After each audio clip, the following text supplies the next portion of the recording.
Hello and welcome to ABT classes. ABT classes में आप सभी का स्वागत है। हम लोग यहाँ पे क्लास 10 के लिए सेशन 23-24 के लिए सोशल साइंस का एमसीक्यू देखेंगे, जिसमें 20 एमसीक्यू होगा। और इस 20 एमसीक्यू में आप सभी को देखना है कितना सही हो रहा है। और आप लोग प्लीज़ इसे कमेंट बॉक्स में बताएं कितना आप लोग का 20 में से सही हो रहा है। ठीक है, अगर 20 में से 20 नहीं आ रहा है, थोड़ा सा आप मेहनत करें और 20 में 20 लाने की कोशिश करें, क्योंकि याद रखे रहे 20 एमसीक्यू में 20 आना चाहिए कैसे भी करके। ओके, तो आप लोग लगे रहिए, है ना, अपनी पढ़ाई को लेकर के अच्छे से। तो यहाँ पे आज साइंस सोशल साइंस का डिस्कस होगा, जिसमें कि 20 एमसीक्यू और ये पाँचवा सेट है। कौन सेट है ये? पाँचवा। अब तक मैंने 4 सेट अपलोड कर दिया है, प्लस एक जो सीबीएसई ने इशू किया था वो, मतलब ऐसे तो छठवां ये हो गया।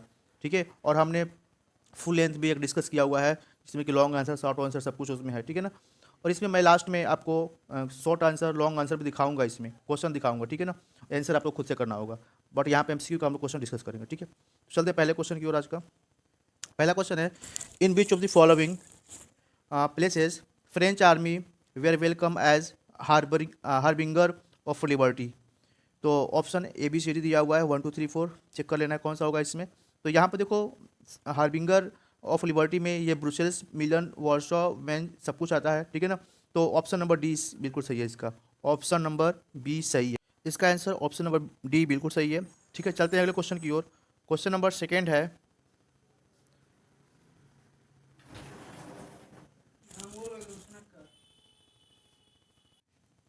ओके, तो इसमें बताना है क्वेश्चन नंबर सेकेंड में कि some information is given regarding the picture. इस पिक्चर के बारे में आप लोगों को देखना है, एनसीईआरटी में दिया हुआ ये पिक्चर है ना, नेशनलिज्म इन इंडिया वाले चैप्टर में ये पिक्चर है।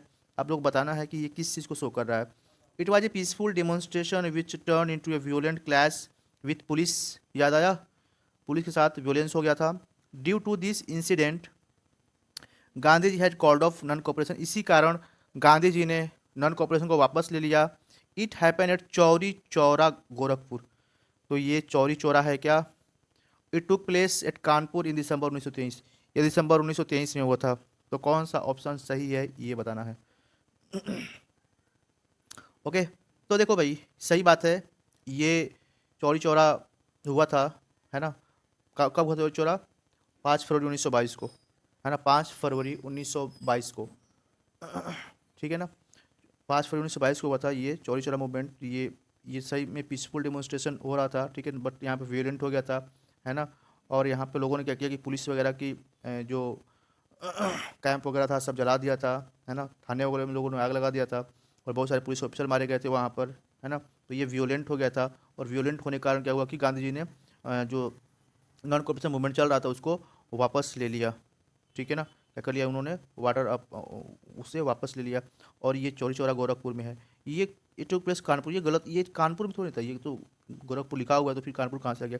ये 1923 नहीं, बल्कि क्या था, 1922 था। 5 फरवरी, याद रखना है, 5 फरवरी 1922 को हुआ था। ठीक है, डेट को अच्छे से याद रखना है। इसी की वजह से मूवमेंट वापस लिया गया था, non cooperation. Question number third है, arrange the following incident in chronological order and choose the correct option. पहला ऑप्शन दिया called off non cooperation movement. Non cooperation movement को वापस लिया गया, अभी बताया मैंने कब लिया गया, 5 फेब 5 फरवरी 1922 1922 को लिया गया। ठीक है। Congress session at Nagpur. नागपुर का कांग्रेस सेशन कब हुआ? और डिमांड ऑफ पूर्ण स्वराज की डिमांड कब की गई? ये 1929 में करी गई है। कब की गई है? 1929 में, 1929 की ये घटना है। इरविन पैक्ट होता है 1931 में, 1931 में। ठीक है, तो बताना है इसमें से पहला, सबसे पहले कौन हुआ, उसके बाद कौन हुआ, उसके बाद कौन हुआ, इस तरीके से लगाना है। तो सबसे पहले यहाँ पे कांग्रेस सेशन होता है नागपुर में। नागपुर का जो कांग्रेस सेशन है सबसे पहले यहाँ पे होगा। ठीक है, उसके बाद कब, उसके बाद होगा 2 हो गया। 2 के बाद कौन सा होगा? 1 होगा। तो 2 के बाद 1 होगा, मतलब कि ऑप्शन नंबर बी, क्योंकि ये 19-20 की घटना है। ठीक है, नागपुर सेशन। उसके बाद होता है 5 फरवरी 1922 का ये चौरी चौरा होता है। उसके बाद तो ये होगा, है ना। उसके बाद ये 1931 होगा। तो ये हो गया ऑप्शन नंबर बी, बिल्कुल सही है। ठीक है, नेक्स्ट है क्वेश्चन नंबर 4। क्वेश्चन नंबर 4, छोटे और बड़े का सवाल बुक वाज बेस्ड ऑन। ये किस पे आधारित किताब है? छोटे और बड़े का सवाल, क्वेश्चन नंबर 4। तो ये है कास्ट और क्लास एक्सप्लॉयटेशन, है ना। किससे बेस्ड है? कास्ट और क्लास एक्सपेक्टेशन पे ये आधारित है ये किताब। क्वेश्चन नंबर 5,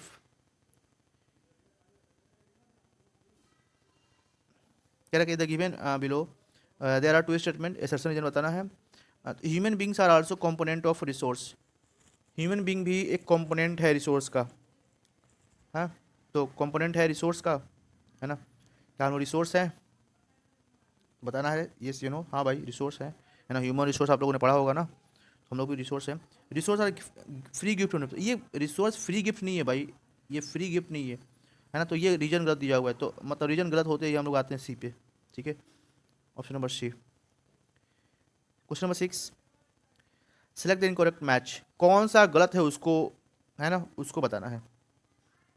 जो हाथ, कूल्स, खादिम्स, है ना, ये सब कहाँ कहाँ पे है ये बताना है। कौन से इसमें से इनकरेक्ट है चूज कर लेना है इसमें से, है ना। इसमें से जो गलत है वो सी वाला गलत है ना। सेलेक्ट द इनकरेक्ट मैच और method of rain water harvesting, है ना। कौन कौन कहाँ का सब रेन वाटर, तो ये गलत है, ये पंजाब का नहीं है, और सब सही है ना, और सब सही है। क्वेश्चन नंबर 7 चलते हैं हम लोग। कह कि is one well publicised wild life campaign in the world which was launch in, कह रहे कि और कब हुआ था, एक वाइल्ड लाइफ कैंपेन चला था, पब्लिसाइज किया गया था इसको, है ना। तो ये कब हुआ था, तो पता है आप लोग को कि सबसे पहली बार प्रोजेक्ट टाइगर शुरू किया गया था, प्रोजेक्ट टाइगर, और 1973 पहले इसमें होगा प्रोजेक्ट टाइगर, और इसमें होगा 1973। तो प्रोजेक्ट टाइगर शुरू हुआ 1973 में, 1973 में, ओके, 7 का सी। कह रहे कि the sign document which submitted it to an officer regarding one's personal information is called an, उससे क्या हम लोग बोलते हैं, अपनी पर्सनल इंफॉर्मेशन के बारे में सब कुछ होता है उसमें, तो ये एफिडेविट होता है, एफिडेविट। क्वेश्चन नंबर 9 पे चलते हैं अब हम लोग। क्वेश्चन नंबर 9 क्या है, कह रहे हैं कि which of the following is are the feature of federalism, इसमें से कौन सा फीचर है फेडरलिज्म का, है ना। फेडरलिज्म कौन, देयर आर टू और मोर लेवल ऑफ गवर्नमेंट, सही बात है यार, फेडरलिज्म में 2 और 2 से ज़्यादा सरकारें होती हैं, है ना। 2 और more level, central government, state government, है ना, municipality, local government, Panchayati Raj वगैरह, है ना, ठीक है। सेकंड क्या, different tiers of government govern the same citizen but each tier has its sound, सही सही बात है ना।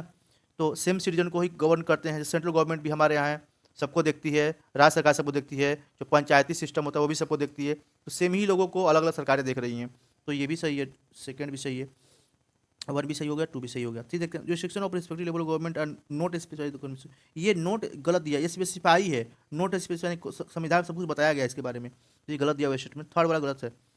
फंडामेंटल 4 देखते हैं, fundamental provision of constitution can not be unilaterally changed by one level of government, तो हाँ सही दिया, कोई भी हमें संविधान को, है ना, अकेले चेंज नहीं कर सकता, हमारे फंडामेंटल प्रोविजन को संविधान के अकेले यूनिलैटरली को चेंज नहीं कर, ये भी सही दिया, वो ये फेडरलिज्म का एक पार्ट है ना, जो राज्य सरकार से भी सब पूछना पड़ता है, तो बिल्कुल सही है। 1 2 4 सही है इसमें, 1 2 4 किस में दिख रहा है, ऑप्शन नंबर 1 2 4 बी वाला सही है, क्या है, बी वाला ऑप्शन सही है ना, ये वाला, ओके, ऑप्शन नंबर बी सही है।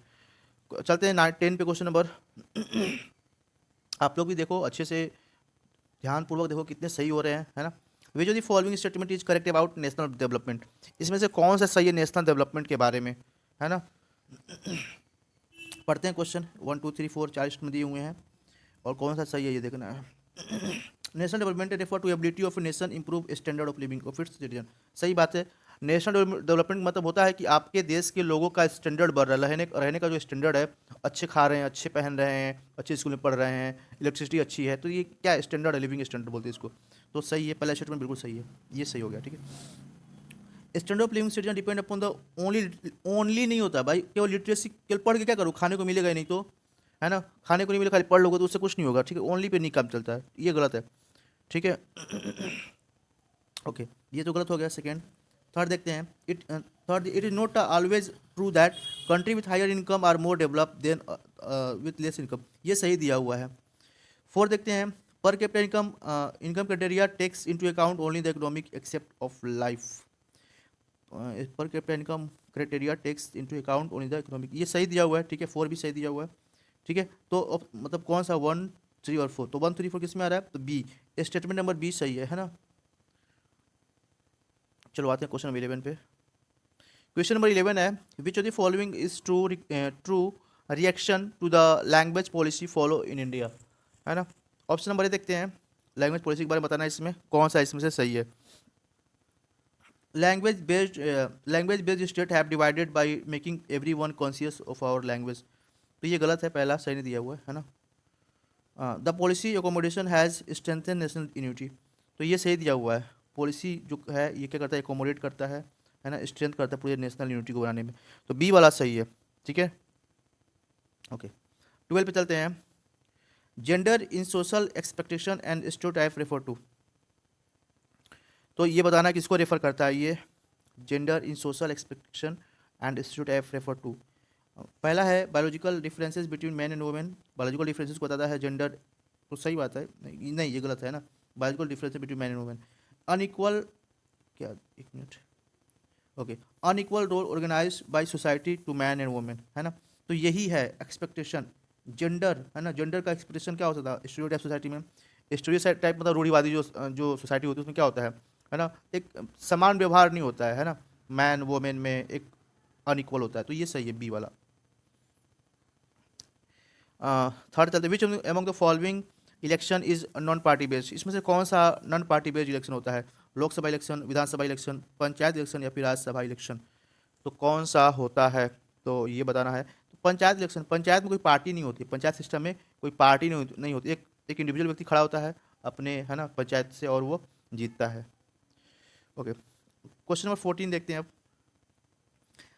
स्टेटमेंट 1-2 बताना है कौन सा इसमें सही है। स्टेटमेंट 1 दे रहा है कि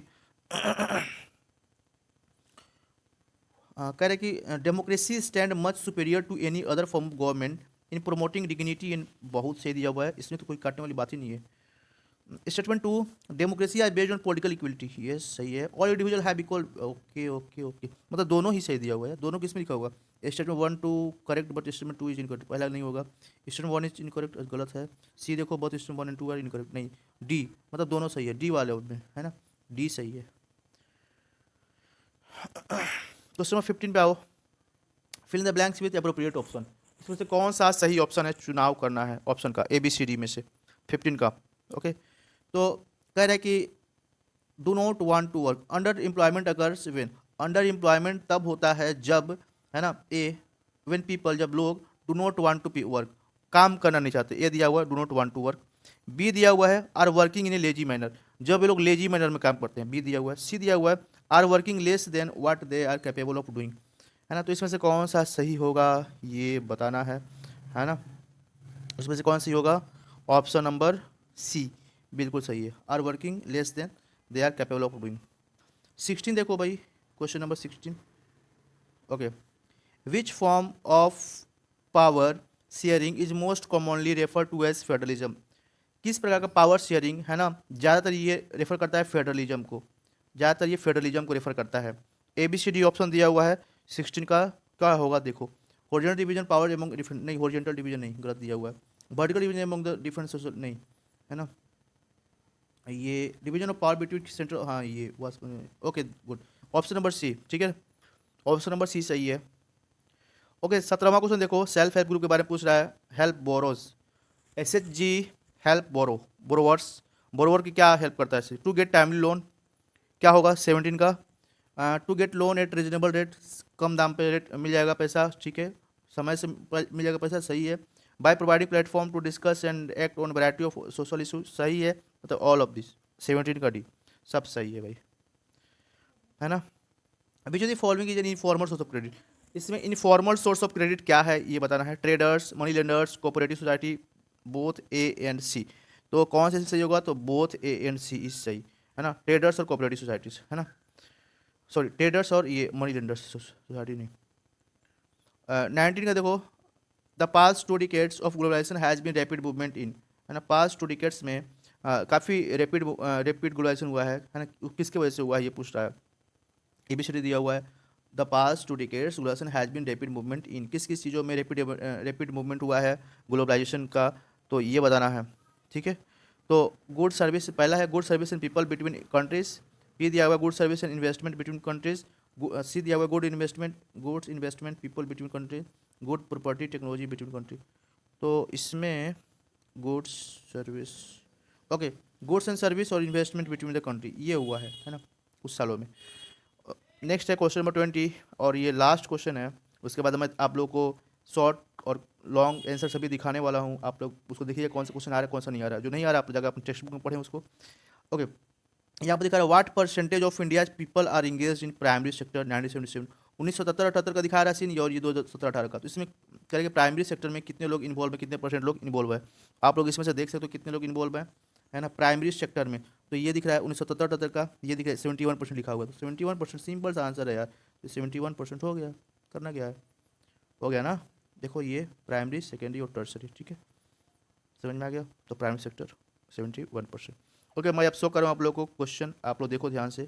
question number 21, question number 22, question number 23, question number 24। Okay, question number section C देखो अब। Question number 25, question number 26, question number 27, question number 28 भी है, क्वेश्चन नंबर 29 भी है। सेक्शन डी में 30 का ए बी, 31 का ए बी, ओके, 32 का ए बी, 33 का ए बी, ओके, और करके दिया हो सब इसमें क्वेश्चन। सेक्शन ई देखो, सेक्शन ई हमारा पैसेज है, पहले पैसेज को पढ़ना ढंग से पढ़ना है और 2 पैसेज दिए हुए हैं, ठीक है। और यहाँ पे फिर क्वेश्चन आंसर है ना। तो ये क्वेश्चन आंसर सब हो गया। Section F, section F map है ना। अब आप लोग यहाँ पे मैप को आराम से देख लो कौन सा आंसर सही है क्या है मैप का, ठीक है। सॉरी, मैप में कहाँ कहाँ मैपिंग करना है, कहाँ कहाँ आपको लोकेशन दिखाना है, आप लोग देख सकते हो, ठीक है। वैसे मैप का मैप, और ये रहा आप लोगों के सामने मैप का आंसर, ठीक है। तो ये मैप का आंसर है। ओके, तो आज के लिए इतना ही। Thanks for listening. जय हिंद।